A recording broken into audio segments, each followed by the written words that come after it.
എന്തു പറ്റി രാവിലെ ഒറ്റയ്ക്ക്? അവരെല്ലാരും കൂടെ ഷൂട്ടിംഗ് കാണാൻ പോയി. അത് നന്നായി. എന്നിട്ട് എന്തേ കുട്ടി പോവാഞ്ഞേ? ചെറിയൊരു തലവേദന. അത് വളരെ നന്നായി. അത് പിന്നെ കുട്ടി, ഞാനും ഇന്ന് ഫുൾ ടൈം ഫ്രീയാ. കുട്ടി ഒരു കുട്ടിയുടെ അമ്മയാണെങ്കിലും ഞാൻ കുട്ടിയെ കുട്ടീന്ന് വിളിക്കും. വിരോധമൊന്നുമില്ലല്ലോ. ഇത് കേറാൻ പറ്റുമോ? പറ്റുമോന്നോ? കുട്ടി വാ കുട്ടി, ഒന്നും പേടിക്കാനില്ല. എന്റെ പുറകെ ഇങ്ങ് വന്നാ മതി. മോളിൽ ചെന്നാ നല്ല ഉഗ്രം വ്യൂവാ. എന്തു പറ്റി? താഴെ നിന്നുള്ള വ്യൂ ചിലപ്പോ ശരിയാവൂല. ഇപ്പൊ വരാട്ടോ. ശരി. ശരിയാവൂല. അണ്ടർവെയർ ഇടണോന്ന് എത്ര പറഞ്ഞാലും കേൾക്കരുത്.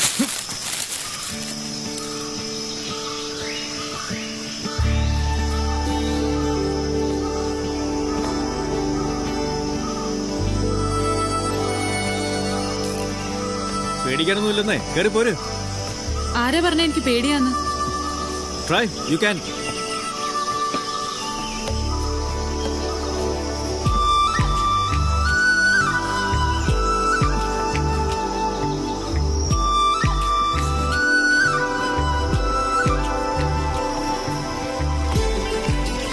ഫേമസ് ആയ ഒരു എലിയുടെ കഥയുണ്ട്, കേട്ടിട്ടുണ്ടോ?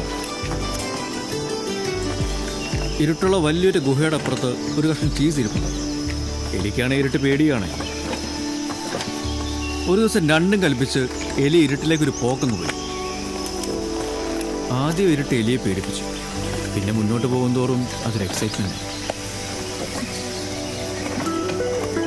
അങ്ങനെ അവസാനം എലിക്ക് ആ ചീസ് കിട്ടി. അതാണ് കഥ. ഈ കഥ ഇപ്പൊ എന്തിനാ എന്നോട് പറഞ്ഞത്? എനിക്കൊന്നിനും പേടിയില്ല.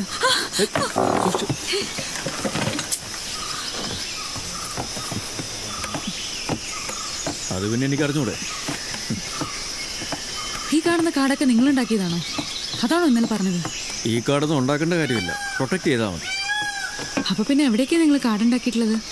ഫസ്റ്റ് പ്രോജക്റ്റ് ബാംഗ്ലൂരായിരുന്നു 3 വർഷം മുമ്പ്. അവിടെ നിന്ന് ചെറിയ കോൺടാക്ട്സ് കിട്ടി. പിന്നെ Pune, Delhi, mostly corporate clients. Full time കമ്പ്യൂട്ടറിന് മുമ്പിൽ നിന്ന് ജോലി ചെയ്യുന്നവർക്കല്ലേ പുറത്തിറങ്ങി നല്ല അറ്റ്മോസ്ഫിയറും കാറ്റും ഒക്കെ വേണ്ടത്. ശരിക്കും ഉണ്ടോ? വേണേൽ ഞങ്ങളുടെ വെബ്സൈറ്റ് ചെക്ക് ചെയ്താൽ മതി. എന്താ അങ്ങനെ ഒരു കാര്യം ചെയ്യാൻ തോന്നാൻ? ആക്ച്വലി എൻ്റെ വൈഫിൻ്റെ ഐഡിയയാണ്. ഞാനത് എക്സിക്യൂട്ട് ചെയ്തേ ഉള്ളൂ. ചെയ്ത് എനിക്കും അതങ്ങ് ഒരുപാട് ഇഷ്ടമായി. വൈഫ് എവിടെ? എന്താ ചെയ്യണേ? മരിച്ചു.